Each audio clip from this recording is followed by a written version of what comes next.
பாத்தீங்களா? ஹார்ட்ல கை வைக்கிறா போல, வயித்துல கை வைக்கிறாரு போல. நடுவுல மறந்துட்டாரு. டாக்டர் ஏதோ இடத்துல கை வைக்க சொன்னாரு. இப்ப நான் எங்க கை வைக்கிறதுன்னே தெரியாம, மறந்துட்டு எல்லா இடத்துலயும் கை வச்சுக்கிட்டு இருக்கேன். டேய் டேய் அங்க கை வைக்கிற, தப்பா வைக்கிற. எல்லா இடத்துலயும் வச்சாங்க. என்ன ஃபன்னு. எனக்கு அது எல்லாம் விட ஓகே. வெளியில வந்ததுக்கு அப்புறம் எனக்கு ரொம்ப புடிச்சவங்க எத்தன பேர் பார்த்தீங்கன்னு தெரியல. இது நம்ம கூட்டணி கட்சி தான் அவங்க. ஆனாலும் இது லைட்டா இத மட்டும் லைட்டா அடிச்சு புட்டுறேன் சொல்லிடுறேன் ஜோதிமணி வந்து செந்தில் பாலாஜிய பார்த்த அந்த மூமெண்ட் யாருக்காவது ஞாபகம் இருக்கா? தெரியும் தெரியும் தெரியும். ஏய்! அதெல்லாம் வந்து எனக்கெல்லாம் வந்து என்னடா நடக்குதுங்க? இது எனக்கு தெரியவே இல்லையேடா அப்படின்ற இது மாரி மட்டும் இருந்துச்சு. அந்த இன்னிசை பாடியிருந்தானே தானே? ஐய்யய்யோ! என்ன இன்னிசை வேணாம்டா நம்ம கூட்டணி கட்சியா போயிட்டாங்க. ஒரு தொல்ல கூட முடியல. சரி. இந்த மாரியான அற்புதமான விஷயங்கள் எல்லாம் செந்தில் பாலாஜி பண்ணியிருக்காரு. பண்ணி பயங்கரமா பண்ணியிருக்காரு. அதுக்கப்புறம் செந்தில் பாலாஜி பண்ண மிகப்பெரிய அச்சீவ்மென்ட். நான் அச்சீவ்மென்ட் சொல்ல பாராட்டுவேன். என்னன்னா, Instagram இன்ஃப்ளூயன்ஸுக்குலாம் சொல்லி கரூர்ல 1,00,000 பேர் உள்ள 1,50,000 பேர் வெளியில. மாநாட்ல. ஏன்டா மாநாடுக்கு ஆள சேர்த்து கூட்டு வாடான்னா, அத விட சீப்பா ரூ. 1,00,000 குடுத்து எல்லா இன்ஃப்ளூயன்சருக்கும் உள்ள 1,00,000 பேர் வெளியில 1,50,000 பேருன்னு ஸ்டாலின் ஏமாத்திருக்கான். ஏய்! ஏய் நீ எவ்வளவு பெரிய பல்லே கில்லாடியா இருப்ப. அங்க செலவு பண்ணா ஏன் 10 மான்ஸ்டர்? கோடி ஆயிடும்னு ஏமாத்துற தெரிஞ்சு, அளவுக்கு அவரு என்ன வெறும் வந்துட்டு 10,00,000த்துல ஒரு 10 இன்ஃப்ளூயன்சர்ஸ வச்சு, உள்ள 1,00,000 வெளியில 1,50,000ன்னு போட்டு முடிச்சுட்டான் கைஸ் அவன். பாஸ் மான்ஸ்டர் நீங்க அவர் என்ன பச்சை குழந்தையா ஏமாத்துறதுக்கு? குழந்தைய ஏமாத்துறதுக்கா? ரூபி உங்ககிட்ட ஒரு சேலஞ்சுலாம் கிடையாது. சிம்பிளா சொல்றேன். நீங்க போய் ஸ்டாலின் சார் கிட்ட போயிட்டு, "சார் நான் உங்க கூட படிச்ச பொண்ணு. ஞாபகம் இருக்கா?" அப்படின்னா, வாங்க வாங்க ஞாபகம் இருக்கு" அப்படின்ருவாரு உங்கள. நம்ப ஆள் அந்த ரேஞ்சுல தான். நான் உங்க கூட தான் படிச்சேன் அப்படின்னா, வாங்க வாங்க ஞாபகம் இருக்கு வாங்க வாங்க வாங்க அப்படின்ட்டு. மான்ஸ்டர் அவர் எப்ப படிச்சாரு? நீங்க படிச்சாருன்னுலாம் பேசிக்கிட்டு இருக்கீங்க. கைஸ் ஜோக் தான் சொல்ல முடியும். அதுல இல்ல கிராமர் மான்ஸ்டர். பாத்தெல்லாம் சொல்ல முடியாது. புரியுதா? அதுவும் இல்ல ஸ்டாலின் பத்தி ஒரு கொளத்தூர்ல. காமெடி சொல்லும்போது நான் கிராமர் எல்லாம் யோசிச்சு பண்ண முடியாது கைஸ். இல்ல மான்ஸ்டர். டைமிங்ல டைமிங்ல ஆ. சொல்லும்போது கேட்டுக்கங்க எல்லாரும். இல்ல மாஸ்டர் கொளத்தூர்ல நம்ம சேகர் பாபு கூட்டு போயிட்டு ஒரு 20 விமென், அதாவது அந்த அந்த மகளிர் உரிமை தொகையில நாங்க சந்தோஷமா இருக்கோம்னு காட்டுறதுக்கு ஒரு 20 பெண்களை வந்து டான்ஸ் ஆட வச்சு ஸ்டாலின் சார் முன்னாடி அப்படியே அந்த காசு இப்படி வந்து முன்னாடி அப்படியே வந்து அவரை வந்து ஒரு மாதிரி குஜினி மஸ்து பண்ண உடனே, ஓ கொளத்தூர் நம்ம கையில தாண்டா இருக்கு, சேகர் பாபு வேற லெவல்ல பண்ணிருக்காரு, பெண்கள்லாம் அப்படியே பயங்கரமா நம்ம மேல அன்பா இருக்காங்க நம்பி நின்ன மனுஷன் கடைசியா ஏங்க மான்ஸ்டர் ப்ரோ? கண்ணீர் விட்டுட்டு தான் போனாரு. சொல்லுங்க ப்ரோ. சிக்கன் ப்ரோ சொல்லுங்க. ஏஜ் காமெடி போட்டீங்க ரூபி வச்சு. இல்ல கைஸ் நான் ஒரு எக்ஸாம்பிளுக்கு சொல்றேன் கைஸ் இது. ஐயோ இது எனக்கா? மான்ஸ்டர். இல்ல நான் ஜெனரலா சொல்றேன். என்னன்னா அந்த மாதிரி இத நான் கடந்து போயிட்டேன் சீகன்.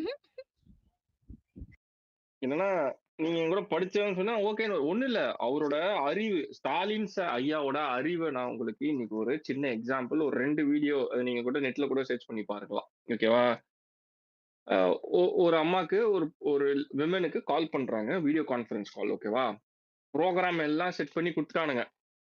நம்ம ஐயா அதுல லைட்டா ஒரு எக்ஸ்ட்ரா எஃபர்ட் போட்டிருக்காரு. அந்த செட் பண்ண ப்ரோகிராம்ல எக்ஸ்ட்ரா எஃபர்ட் போட்டிருக்காரு. கேக்குறாரு, உங்க பையன் நல்லா இருக்கானா? நீங்க நல்லா இருக்கீங்களா? அப்படின்னு கேட்டு, உங்களுக்கு கல்யாணம் ஆயிடுச்சா அப்போ? அப்படின்னு கேக்குறாரு. அதாவது அவரோட அந்த லேடியோட பையன் நல்லா இருக்காருன்னு கேக்குறாரு. பையனை நல்லா பாத்துக்கோங்கன்றாரு. எல்லாம் சொல்லி முடிச்சுட்டு உங்களுக்கு கல்யாணம் ஆயிடுச்சான்னு கேட்டாரு. எல்லாம் ஷாக் ஆயிட்டான். ஐயா இது அவுட் ஆஃப் வேர்ல்ட் ஐயா. நீங்க அவுட் ஆஃப் டாபிக் பேத்திருக்கேன். Out of question paper. இது எங்கேயோ அவுட் ஆயிடுச்சு. அதெல்லாம் விடு. எங்கேயோ ஒரு இடத்துல 17 குடிக்க வச்சிருக்கானுங்க. ஓகேவா? நம்ம குடிச்சிருப்போம் 17. ஓகேவா? 17 கடையில போயிட்டு இதுல சக்கரை போட்டிருக்கா? கைஸ் அவரு என்னதான் பண்ணுவாரு கைஸ். இவனுங்க ஏதோ ஒரு ப்ரோக்ராம் ஒண்ணு செட் பண்ணி குடுத்துடுறானுங்க. அவரு நடிக்க போயிடுறாரு. எக்ஸ்ட்ரா கொஞ்சம் எஃபர்ட்ட போட்டுறாரு. அவ்வளவுதான். அது கிளாஸே ஜோக் ஆயிடுது. இந்த மாதிரி எவ்வளவு இல்ல ஜோக். ப்ரோ மாஸ்டர் ப்ரோ அவர் கரெக்டா தான் கேட்டிருக்காரு. அந்த மாதிரி அவங்க கல்யாணம் ஆயிடுச்சுன்னு. ஏன்னா எல்லாமே ஆக்டர் தானே. அது ஒண்ணு. இன்னொன்னு இப்போ ரீசெண்டா இந்த எலெக்ஷன் டைம்ல ஒரு டீ கடைக்கு போயிட்டாரு. ஓகேவா? திருச்சியில டீ கடைக்கு போயிட்டு டீ கடையில உட்காந்துட்டாரு. அவன் குத்ததே முக்கா டீ தான். டீ கிளாஸ்லயே ரொம்ப முக்கா டீ நம்மளுக்கு குடுக்குறான். இதே ரெகுலரா நம்ம வாங்குற டீ கடையில முக்கா டீ தானே குடுப்பாங்க. கிளாஸ் ஃபுல்லாலாம் டீ குடுப்பானா? அதெல்லாம் குடுத்துலாம் பல வருஷம் ஆச்சு. குடுக்குறதே முக்கா டீ தான். 5 நிமிஷமா அந்த டீ குடிக்கிறாரு. 1 இன்ச் குறையல கைஸ். எனக்கு ஷாக்கு. எப்படி 1 இன்ச் குறையாம டீய 5 நிமிஷமா குடிச்சுக்கிட்டு இருக்காரு. அதுவும் ஆத்தி ஆத்தி குடிக்கிறாரு. என்னதான் ட்ரெயினா இருந்தாலும், ஆக்டரா இருந்தாலும் ஒரு லிமிட்டுக்கு ஏதாவது லைட்டா ஒரு சிப் குடிச்சிருப்பாங்கல்ல. ஆனா மனுஷன் குடிக்கவே இல்ல. 5 நிமிஷம் அந்த முக்கா டீ இறங்கவே இல்ல. ஆனா குடிக்கிறாரு. பக்கத்துல இருக்க தலைவன் குடிச்சு முடிச்சுட்டு கிளாஸ வச்சுன்னு பேசின்னு இருக்கிறான். ஸ்டாலின் கிட்ட. ஐயா நீங்க வந்தது வேற லெவலு எங்க கடையே இதுக்கப்புறம் நான் வந்து வானத்துக்குலாம் போயிடுவேன்யா. அப்படின்றான். ஆனா ஸ்டாலின் ஐயா வந்து அந்த டீ குடிக்கல. ஆனா ரொம்ப நேரமா ஆத்தின்னு இருக்கிறாரு அத. இதுதான் இதுதான் ஸ்டாலின் ஐயா வச்சு பண்ற புரோகிராம். இவனுக்கு ஏதோ ஒரு பிளான் போட்டு குடுப்பாங்க. ஐயா எக்ஸ்ட்ராவா ஆக்ட் பண்ணி பண்ணிடுவாரு. அது வேற லெவல்ல சிரிப்பாயிடும் நம்மளுக்கு. நீங்க நினைக்கிற மாதிரி படத்துல இந்த சந்தானம்லாம் காமெடி அதெல்லாம் பொலிட்டிக்கல் காமெடின்னு ஒருத்தர் இருக்காருல்ல, நம்ம ஐயா தான். நம்ம ஐயா பண்ண காமெடிகள் அவ்வளவு இருக்கு. எனக்கு அதுல ரொம்ப ரொம்ப பிடிச்சது வந்து என்னன்னா, ஆஹ் கறவ மாட்டை காணவில்லைன்னு எழுதி கொடுத்தது கணவனை காணவில்லை அப்படின்ட்டு. வா வா. அதாவது என்னவா இருந்தா அது எப்படி நீ படிச்சிருப்பீங்க? அதை படிச்சு அங்க இருக்க மக்களுக்கு சொல்லி 2000 1500 சேர்த்து 5000 ஜெயகடா அதெல்லாம் வந்து உலக லெவல்ல ஃபேமஸ் ஜெயகடாலாம். ஓகேவா? ஸோ கைஸ் இந்த மாதிரியான ஜோக்ஸ் தான் திமுக. நீங்க திமுக காரன்லாம் நீங்க வந்து கோவம் ஆக்ரோஷம் அப்படிலாம் போய் அவன்கிட்ட ஜாலியா தம்பி சின்ன கேள்விதான் அவன்கிட்ட பேசுப்பா அப்படின்னாலே அவன் பார்த்து அவன் பக்குவப்பட்டு அவனே போய் சிரிச்சிருவான். என்ன பார்த்து இந்த கேள்வி கேட்கிறீங்க எங்களுக்கு அதை பத்தினா ஒன்றும் தெரியாதுன்னு போயிடுவான்.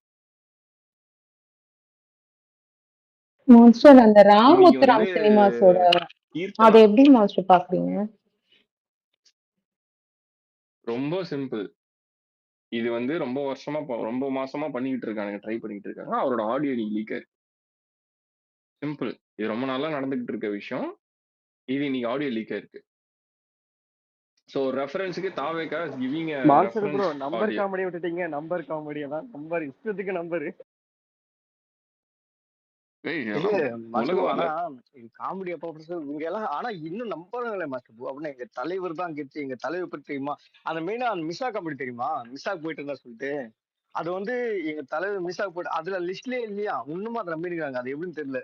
டேய் அவன் தலைவர் மிஸ்ஸாக போனது கூட ஒரு சர்ச்சையான விஷயம். அது எதுக்கு போனாருன்றது கிளியர் கட்டான எவிடன்ஸ் இல்ல, ப்ரூஃப் இல்ல. அதனால அதை விட்டுருவோம். நான் என்ன கேக்குறேன்னா, மிஸ்ஸா காமெடியில உதயநிதி சேர்த்தானுங்க, அது தெரியுமா? எத்தனை பேருக்கு தெரியும்? ஒரு வெந்து வேகாத அரை வேக்காடு தத்தி கர்மம் சொல்லுது. உதயநிதி வந்து கட்சிக்கு வந்து என்ன பண்ணாரு கேட்டா, அவர் குழந்தையா இருக்கும்போது என்ன பண்ணாருன்னா, என்னடா பண்ணாரு அப்படின்னு.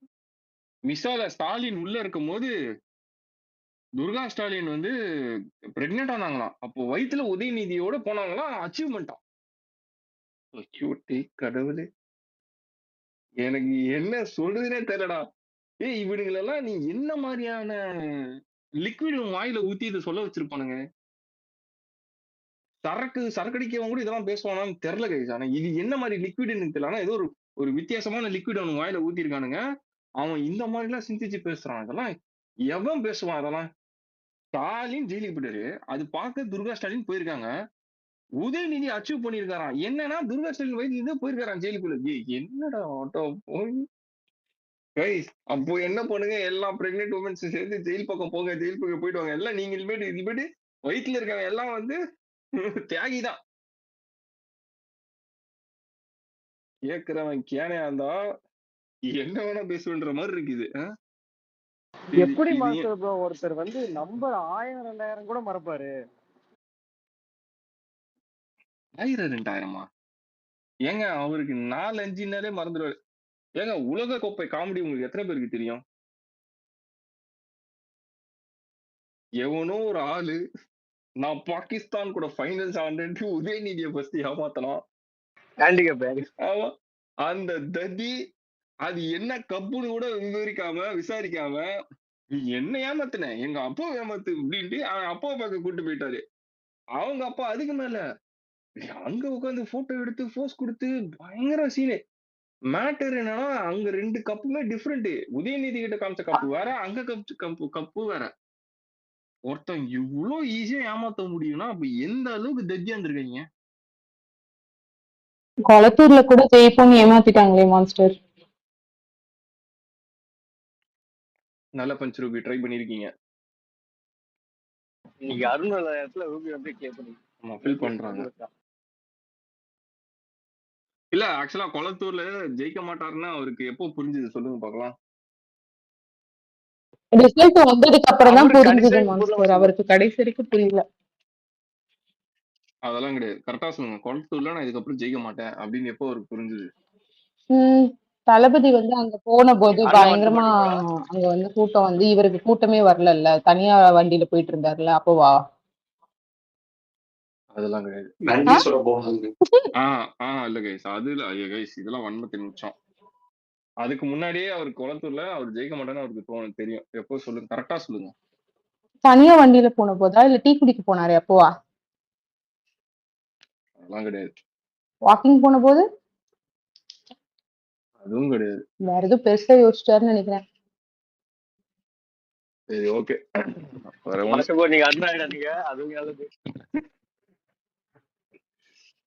இல்ல கைஸ், நானே வீட்டுல இத பர்ஃபார்மன்ஸ் பண்ணி நானே ஜெயிச்சிருப்பேன். என் மனைவி நான் அப்பவே சொன்னேன், உன்னை எவன் அங்க போக சொன்னான்?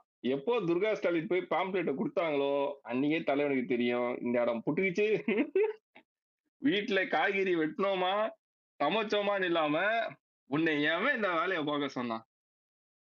தோத்ததுக்கு காரணம் துர்கா ஸ்டாலின் போய் எங்க பாம்ப்ளேட் கொடுத்துதான் கைஸ். இதுதான் ரியாலிட்டி.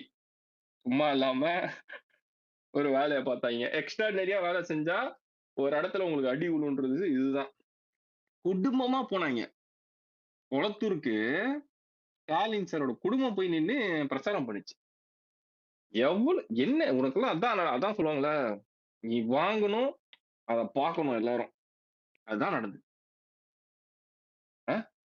பாலிடிக்ஸ்ல துர்கா ஸ்டாலின் அவர்களோட ஆளுமையே இருந்ததுன்னு அவ்வளவு விமர்சனம் இருந்தது. சேகர் பாபுலாம் வந்து ஒரு அமைச்சரு அவங்க உட்கார போறாங்கன்னா அந்த புடவை கீழே தரையில படக்கூடாதுன்னு தரையோட பேத்தெடுத்து கார்ல அமுச்சு விட்டு போனாரு. இதெல்லாம் என்ன மாதிரியான அரசியல்பா? இதெல்லாம் அரசியலா? ஃபர்ஸ்ட் ஆஃப் ஆல் ஒரு குடும்பத்துக்கு அடிமை மாதிரி வேலை செஞ்சுட்டு நீ ஊருக்கு எக்ஸாம்பிள் பண்ணிக்கிட்டு இருக்க. உனக்கு ஒருத்தன் சேவகம் செஞ்சுக்கிட்டு இருக்கான். நீ பண்ணதான் இன்னொருத்தன் உனக்கு பண்ணிக்கிட்டு இருக்கான். இதுதான் விரும்பிட்டு இருக்க. இது சொசைட்டியை சிக்காக்கிட்டு இருக்க. இவரு அடிமை இவனுங்க அடிமை இருந்துருவானுங்க. என்ன தெரியுமா மேட்ரு? இவனுங்க ஃப்ரண்ட் லைன்ல இருந்து அடிமையா இருந்துருவானுங்க. இவனுங்க அடிமையா இருந்துட்டு நம்மளையும் அதே மாதிரி அடிமையா இருக்க சொல்லுவானுங்க. இந்த சிக் மென்டாலிட்டி இவனுங்களை தான் ஒழிச்சு கட்டணும். அதுதான் ஒழிச்சு கட்டணும். எல்லாம் ஒழிஞ்சது இப்போ. ஒண்ணு இல்ல, நிறைய மேடையில நானே பார்த்திருக்கேன். தாவேக்கா அமைச்சர்கள் கிட்ட கால்ல விழுந்து ஒரு மரியாதை நிமித்தமா ஆசீர்வாதம் வாங்கினா கூட அதை தடுத்து திருப்பி மரியாதை அவங்க காலிலே விழுந்த மாதிரி எல்லாம் பண்ணியிருக்காங்க தாவேக்கா நிர்வாகிகள், தாவேக்கா அமைச்சர்கள், தாவேக்கா எம்எல்ஏஸ். அது ஏன்னா அண்ணனோட ஸ்ட்ரிக்டான இன்ஃபர்மேஷன். உன் காலில் ஒருத்தர் விழுந்து கும்பிட்டு அதை நீ என்கரேஜே பண்ணக்கூடாது, தடுக்கணும். இந்த மன்னராட்சி பயலுகளை இதே தான் பண்ணியிருந்தானுங்க. ஆனா இவனுங்க மத்தியில எனக்கு உண்மையா ஒருத்தரை மட்டும் நான் வந்து என்னோட மனசுல இருந்து அவரை நான் அப்ரிஷியேட் பண்ணோம். அப்ரிஷியேட் கூட வேணாம், பரவாயில்ல பொழைச்சு போட்டோம் அப்படின்னு விடக்கூடிய ஒரு 2 நபர் திமுகல இருந்தாங்க. அந்த 2 பேரை வந்து நான் பேர் சொல்லல. இவங்க பாவம் பொழைச்சு போட்டோம் அப்படின்ற கேரக்டர் தான். ஓகேவா? ஆனா உண்மையிலே மிகப்பெரிய விஷயம் என்னன்னா, திமுக நீ அழிய போறதுக்கான மெயின் ரீசனும் இப்ப அவங்களாம் மாறிட்டு வராங்க. ஏன்னா இவனுங்க எல்லாம் தான் ஒழுங்கா இருந்து அந்த கட்சியில ஒரு பேர் எடுத்துட்டு இருந்தாங்க. இப்ப இவனுங்களே போட்டு அந்த கட்சியை நாசமாக்கிறதுக்கு பிளான போட்டானுங்க. ஸோ ஆல்மோஸ்ட் திமுகல இருக்க அன்கரப்டட் பர்சன்ஸ் கூட இப்ப கரப்டட்ல மாட்டி என்டையர் பார்ட்டியே கரப்ஷன்ல முடிஞ்சு அழிய போகுது. அதோட பார்ட்டியோட கடைசி நாள், திமுகன்ற கட்சி அழிய போற கடைசி நாள், அந்த கடைசி நாள் தான் எனக்கு தெரிஞ்சு நான் வந்து இந்த தமிழ்நாட்டுல சந்தோஷமா இருக்க போற நாள். இவன் ஒரு அழிஞ்சானா சந்தோஷமா இருப்பான், அது திமுக தான். திமுகன்ற பார்ட்டி அழியணும். அத என் கண் கூட பார்க்கணும். பார்த்துட்டேன்னா நான் சந்தோஷமாயிடுவேன்.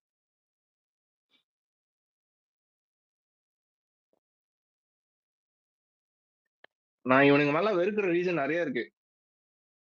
நம்ம பசங்க சின்ன பசங்க பேசுனதுக்கெல்லாம், ஸ்பேஸ்ல பேசுனதுக்கெல்லாம் அரெஸ்ட், ட்வீட் போட்டதுக்கெல்லாம் அரெஸ்ட். ரோட்ல ஒரு பாட்டி வந்து போஸ்டர்ல கள்ள தூக்கி போட்டா அந்த பாட்டியை தேடுறதுக்கு தனிப்பட, பாட்டு பாடினா அரெஸ்ட். இவனுக்கு அகைன்ஸ்டா பேசுனது எல்லாமே இப்ப வன்மம். இல்ல சும்மா அதையும் வந்து மீறி அவங்களோட வெறி பாருங்களேன். 100 கோடி கொடுக்குறேன், 150 கோடி கொடுக்குறேன்ட்டு எங்கெல்லாம் நம்ம வீக்கான எம்எல்ஏஸ் இருப்பாங்கன்னு ஐடென்டிஃபை பண்ணி, நான் ராமபுத்திரம்னா நான் தளபதிக்கு ரொம்ப லாயல் பர்சன் நினைச்சேன். அவர் மூலமாலாம் ட்ரை பண்றதுன்னும் போது, அப்போ யார் மூலமா ட்ரை பண்ணா இது ஒர்க் ஆகுன்ற லெவலுக்கு அவங்க யோசிச்சிருக்காங்கல்ல.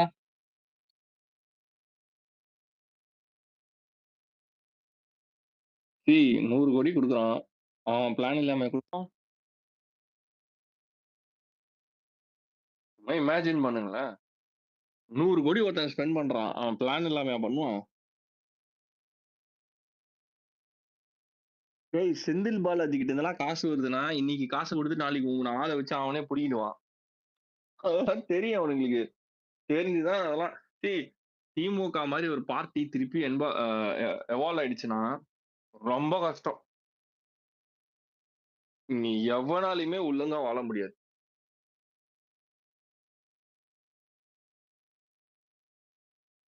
டிவிக்கு மாதிரி ஒரு பார்ட்டி பில்ட் ஆடுறதுதான் தமிழ்நாட்டுக்கு நல்லது, எல்லாருக்குமே நல்லது. அதான் இயற்கையா கொண்டு வந்து நம்மளுக்கு டெலிவர் பண்ணிருக்கு. ஓகேவா? அந்த சொல்லுவாங்கல்ல, அண்ணன் சொல்லதுதான் அது.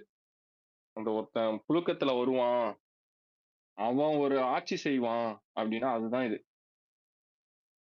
இயற்கையா கொண்டு வந்து டெலிவர் பண்ண ஒரு பார்ட்டி தான் டிவிக்கு. அதை நம்ம ஹோல்ட் பண்றது தான் நம்மளுக்கு சேஃப்.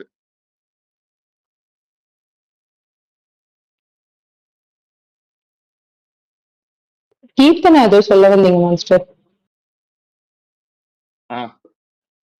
இந்த கீர்த்தனா ட்வீட்டுக்கு வந்து உதயநிதி வந்து ஒரு ரீட்வீட் பண்ணியிருந்தாரு. as well as வந்து ஒரு போஸ்ட் போட்டிருந்தாரு. as well as பிஜேபி பசங்களும் பேசியிருந்தாங்க. இன்னைக்கு அண்ணாமலை இந்த ஆட்டுக்குட்டி அவரை 1 வருஷம் ஆள விடணும், அப்புறம் பாராட்டு அப்படின்னா, நான் முதல்ல கேக்குறேன், நீ பிஜேபி இல்ல, பிஜேபி ஜெயிச்சதே ஒரு சீட்டு தான். நீ பிஜேபில இருந்து இது பேசியிருந்தாலே அபத்தம். ஏன்னா ஒரு சீட் வச்சிருக்க நீ எல்லாம் என்ன பண்ண முடியும்? இப்ப நீ பிஜேபியும் இல்ல, நீ பார்ட்டியா என்ன இலவுன்னு தெரியல, 1 வருஷம் அலோவ் பண்ணோம், அவங்க நல்லா பண்றாங்க. டேய், லைம் லைட் பிச்சைக்கு அளவே இல்லையா? நீ சொன்னா பிஜேபி காரனே கேட்க மாட்டான், எப்படிடா மத்த கட்சிக்காரன் கேட்பான்? அண்ணாமலைக்கு மனசுல ஏதோ பில்ட் பண்ணிருக்கானுங்க. ப்ரோ நீ வேற லெவல். இது அன்னைக்கு வேற உட்காந்து, இங்கதான் நான் நடந்த இடம், இங்கதான் நான் தவிழ்ந்த இடம், இங்கதான் உருண்டு பிறந்த இடம், இதெல்லாம் இந்த இடம் பாத்துக்கோங்கன்னு இது பண்ணிக்கிட்டு இருக்கான், விளாக் பண்ணிக்கிட்டு இருக்கான். இன்னைக்கு வந்து என்ன பண்ணிக்கிட்டு இருக்காப்புலன்னா, தாவேக்காவுக்கு 1 வருஷம் டைம் கொடுங்க, இல்ல நீ கொடுக்காம போ. யாரு உங்ககிட்ட இப்ப டைம் கேட்டா? சிரிப்பு தான் வருது. இவனை அடிக்க கூட எனக்கு மனசு வரல. சிரிப்பு, அண்ணாமலைன்னு சொன்னாலே சிரிப்பு தான் வருது. என்ன கருமம். இவெல்லாம் எலிவேஷன் எடுத்து பேசி நம்ம கடுப்பா இருக்கு. உங்களுக்கு கைஸ், உங்களுக்கு எல்லாம் பார்க்கும்போது எப்படி இருக்கு? இதெல்லாம் பார்க்கும்போது நார்மலா ஜென்ரலா கேக்குறேன். அண்ணாமலை எல்லாம் வந்து இன்னைக்கு 1 வருஷம் தாவே கட்சிக்கு வந்து ஆள டைம் கொடுன்றதெல்லாம் பார்க்க எவ்வளவு கடுப்பா இருக்கு. அண்ட் கம்மிங் ஆன் ரூபி கேட்ட கீர்த்தனா டாபிக், ஆக்சுவலா ரூபி இந்த பாயிண்ட்ல தெளிவா இருக்காங்க. ரூபியே பேசினா கரெக்டா இருக்கும். ரூபி, நீங்க இந்த பாயிண்ட சொல்லிடுங்க. இல்ல, நான் கீர்த்தனாவோட ட்வீட்ல 2 விஷயம் நான் பாக்குறேன். ஃபர்ஸ்ட் வந்து கீர்த்தனா அந்த இதுக்கு போய் நீ இந்த வீக்கெண்ட் இல்ல ஃப்ரைடே போனாங்கன்னு நினைக்கிறேன். அந்த ஸ்கூல் போயிட்டு அந்த ஸ்கூல்ல வந்து ஆய்வு பண்ணாங்க. ஆய்வு பண்ணும்போது அந்த கம்ப்யூட்டர் லேபுக்கு போனாங்க. கம்ப்யூட்டர் லேப்ல இருக்க கம்ப்யூட்டர்ஸ் எல்லாமே க்ளோஸ்டா இருந்துச்சு. அப்போ அங்க இருக்க தூசியை தொட்டு பார்த்துட்டு, என்னங்க கம்ப்யூட்டர் க்ளோஸா இருக்கு. ஸ்கூல் ஆரம்பிச்சு 1 மந்த் ஆயிடுச்சு. இன்னும் லேப்ஸே ஸ்டார்ட் பண்ணலையான்னு கேட்டாங்க. அப்பதான் அவங்க சொன்னாங்க, கம்ப்யூட்டர் ஸ்டாஃப்ஸே கிடையாது. இந்த ஸ்கூல்ல கம்ப்யூட்டர் ஸ்டாஃபே கிடையாது. பட் 12th வரைக்கும் அந்த ஸ்கூல் இருக்கு. அதுக்கப்புறம் பாத்தீங்கன்னா, அவங்க கிளாஸ்ல போய் இன்ஸ்பெக்ஷன் அப்போ கொஸ்டின்ஸ் கேட்டிருக்காங்க. அந்த பிள்ளைங்க வந்து பேசுறதுக்கு வந்து கஷ்டப்பட்டிருக்காங்க. இப்போ அன்னைக்கு ஃப்ரைடே நடந்தத இன்னைக்கு எப்படி ட்விஸ்ட் பண்ணியிருக்காங்க அப்படின்னா, அந்த குழந்தைய வந்து எல்லார் முன்னாடியும் ஹியூமிலியேட் பண்ணிட்டாங்க. அந்த ஸ்டாஃப வந்து ஹியூமிலியேட் பண்ணிட்டாங்க. இன்ஸ்பெக்ஷன்ல பேர்ல அவங்க வந்து அத்தாரிட்டி காட்டியிருக்காங்க. இது வந்து அராஜகம். இது வந்து கேமரா முன்னாடி பண்ணாங்க. இது ரீல்ஸ். பட் ஆக்சுவலா அது கிளாரிஃபை ஆயிருக்குதுன்னா, பிரஸ் வந்து கேள்விப்பட்டு போயிருக்காங்க. பிரஸ் வந்து அந்த வீடியோ எடுத்து பிரஸ் தான் அந்த வீடியோ ரிலீஸ் பண்ணியிருக்காங்க. பிரஸ்ஸை இவங்க வந்து வீடியோ எடுக்க அலோவ் பண்ணியிருக்க கூடாது. இது வந்து தனியா கூப்பிட்டு அவங்க கேட்டிருக்கணும் இது எல்லாத்தையும் அப்படின்னு சொல்லி சொன்னாங்க. எனக்கு பிரஸ் அலோவ் பண்ணியிருக்க கூடாதுன்றதுல எனக்கு ஓகே தான்ன்றது இருந்தாலும், பட் அங்க வந்து என்ன ஆயிடுச்சுன்னா, அந்த ஸ்கூல்ல உள்ள இஷ்யூஸ் மறைக்கப்பட்டு, இத வேற மாதிரி ஒரு நரேட்டிவா கொண்டு வந்திருக்காங்களோ அப்படின்றது தான் எனக்கு தோணுச்சு. அந்த ஸ்கூல்ல கழிப்பறையே கிடையாது. உங்களுக்கு அவங்க போட்டோஸ் போட்டிருக்காங்க. ஸ்கூல்ல கழிப்பறை கிடையாது. அந்த ஸ்கூல்ல வந்து ஆசிரியர்கள் கிடையாது. ஸ்கூல் உடைஞ்சு போற நிலைமையில இருக்கு. அது அவங்க சிவகாசியில இருக்க ஒரு தொகுதி.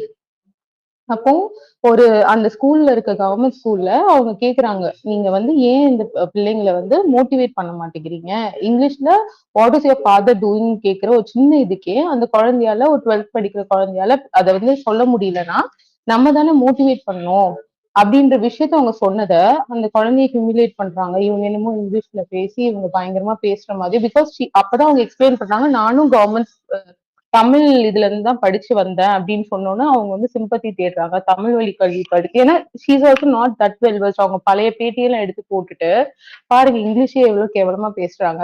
இது என்ன வருதுன்னா, மோர் தென் அந்த என்ன சொல்றது, அவங்க சொன்ன கருத்துக்களும் இஷ்யூஸும் மறைக்கப்பட்டு தனி மனித தாக்குதலாவும் அவங்கள வந்து போர்ட்ரே பண்றது வந்து நெகட்டிவா போர்ட்ரே பண்ணி அவங்க என்ன எசன்ஸ் அங்க கொண்டு வர, என் தொகுதியில உள்ள கவர்மெண்ட் ஸ்கூல்ல டீச்சர்ஸ் தமிழ்ல கிளாஸ் எடுக்கிறாங்க. இதனால பிள்ளைங்களும் பதில் சொல்லும் போது தமிழ்ல சொல்றாங்க. இங்கிலீஷ் தான் வந்து நம்மள வந்து இது நான் வந்து நான் கவர்மெண்ட் ஸ்கூல் பசங்களுக்கு நான் டியூஷன் எடுக்கிறதுனால சொல்றேன். இது நானுமே அந்த பிள்ளைங்க கிட்ட பாக்குற ஒரு விஷயம் தான். கிளாஸ் எடுக்கும் போது சரி, இதெல்லாம் விட்டோபான்ற மாதிரி ஒரு கேரக்டர், முந்திரி கொட்டை கேரக்டர் மாதிரி தான் அந்த கேரக்டர்ஸ்லாம். இதெல்லாம் சிம்பிளா டிஃபைன் பண்ணோம்னா, இங்க இருக்க நம்ம பசங்களுக்கு புரியும்னா, இந்த விட்டோபா மாதிரி முந்திரக்கட்டை அரை வேக்காடு தண்டக்கர்மாந்திரம் கேரக்டர்ஸ் தான் இதெல்லாம். எனக்கு 4 வார்த்தை இங்கிலீஷ் தெரியும், நான் இங்கிலீஷ்ல பேசணும்னு நினைச்சு மத்தவங்களை ஹியூமிலேட் பண்ணணும்னு நினைக்கும். இந்த நாயை 4 நிமிஷம் இங்கிலீஷ்ல பேசணும்னா, இந்த நாய்க்கு செருப்புக்கு மீனிங் கூட இங்கிலீஷ்ல என்னன்னு சொல்லணும்னு தெரியாது. அந்த மாதிரி துப்பு கெட்டதெல்லாம் இப்படிதான் பேசுவானுங்க. இந்த திமுகல இப்படிதான் இருப்பானுங்க. இந்த மாதிரி தண்ட கருமாந்திரம்லாம் இருக்கும். இப்ப நீங்க ஆர்டிபி எல்லாம் வந்து இங்கிலீஷ்ல 4 வார்த்தை பேசுவான். ஆனா அவர்கிட்ட போய் நீங்க கேளுங்க, பொலிட்டிக்கலா ஒரு 4 கேள்வி கேளுங்க, பப்பன்னு போல. இந்த மாதிரி தண்ட கருமாந்திரம்லாம் இப்படிதான் இருக்குங்க. திமுகல இந்த மாதிரி தண்ட கருமாந்திரம் நிறைய இருக்கு. எந்த பொலிட்டிக்கல் நாலேஜும் கிடையாது. ஆனா ஜென்ரலா ஒரு கமெண்ட் அடிக்கும். தமிழ்ல வந்து இது பண்றீங்க, நீங்க பேசவே விட மாட்டீங்க, இங்கிலீஷ்ல இதை பண்றீங்க, அதை பண்றீங்க. இமேஜின் பண்ணு, அந்த லேடி கிட்ட சிம்பிள் கொஸ்டின்ல அந்த பொண்ணுக்கு, அங்க இருக்க படிக்க பொண்ணுக்கு பதில் சொல்ல முடியல. அப்போ ஆஸ் அ மினிஸ்டர் அவங்க கன்சர்ன் எடுத்து இதை நீங்க மாத்தணும், இவங்க எல்லாருக்குமே நீங்க எஜுகேட் பண்ணணும்னு சொல்றது ஒரு நார்மலான விஷயம். இது ஒரு நார்மலா அடிப்படையில விஷயம். இதுல என்ன உதயநீதி கண்டுபிடிச்சிட்ட நீ? முதல்ல உனக்கு இங்கிலீஷ் தெரியுமா? உன்னோட இங்கிலீஷ் ஒண்ணும் இல்ல. ஒரு நேஷனல் மீடியா, ஒரு நார்த் இந்தியன் நியூஸ் சேனல் வந்து உங்ககிட்ட ஒரு இங்கிலீஷ்ல பேட்டி கேட்டாங்க.